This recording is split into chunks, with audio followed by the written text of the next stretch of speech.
You're Inside Tennis with the Cause.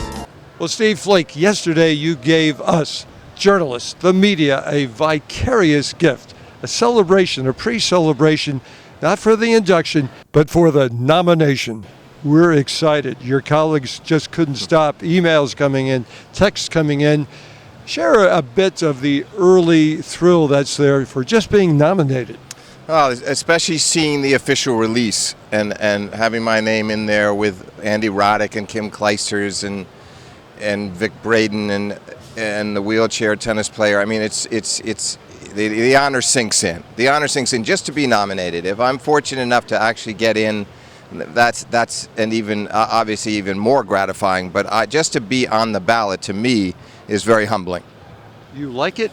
Perhaps going in the year that Roddick's in there?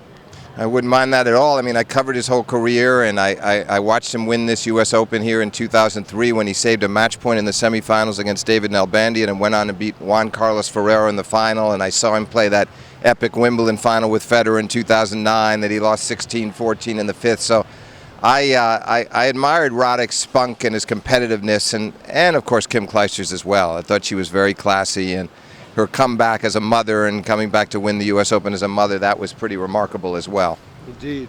Take us back to those early days when your dad got you started. He did. My father had always loved to play tennis, and I'd been inspired by watching him play in Connecticut.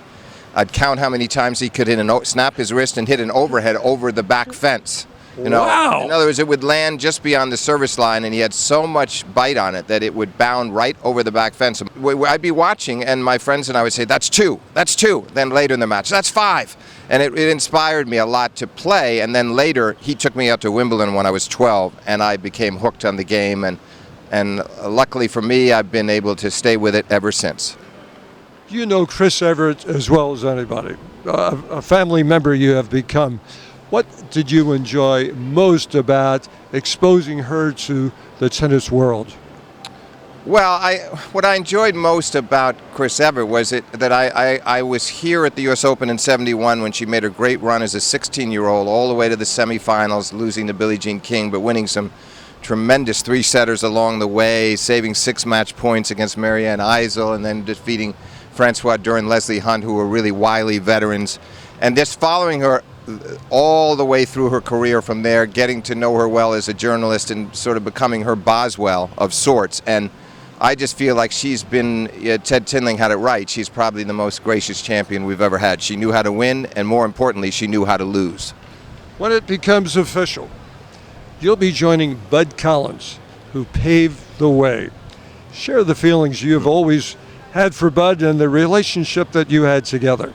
I'm glad you brought him up, Kaz. Yeah, Bud Collins was one of the people who really helped me get started in tennis because I met him in 1969 when I was 17 at Wimbledon. My father brought me around to the press room to introduce me to him. Then we became friends, and 3 years later he started having me work with him behind the scenes at Wimbledon and then again here at the U.S. Open as a statistician. He would call me actually an aide de camp, which was typical of Bud. He was never going to leave you with the mundane expression of statistician. It was aide de camp, which I appreciated. But the point is, he became a great booster of mine from that time forward. And when I established full-time residence as a reporter in '74, Bud was always there supporting me, and we worked a lot together, sometimes even on the air in the '80s at Madison Square Garden at the Women's Tour Championships in the Garden. So I admired Bud immensely, and like everyone else, I was delighted when they named the media center here at the U.S. Open after him last year, and that he had just enough strength left to be here for that celebration. And of course, he's passed away, and we had his memorial in June. But Bud was a unique character. If I was able to join him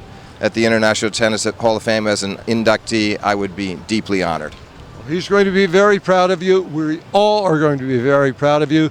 It's just a matter of counting down the days. Thank you, Steve. Kaz, thanks for being with me. And I want all your viewers to know that there is only one Kaz, and you are one of the best in the business, if not the best. Oh, come on. Thank you, Steve. Thanks, Kaz. Thank you for that. You deserve.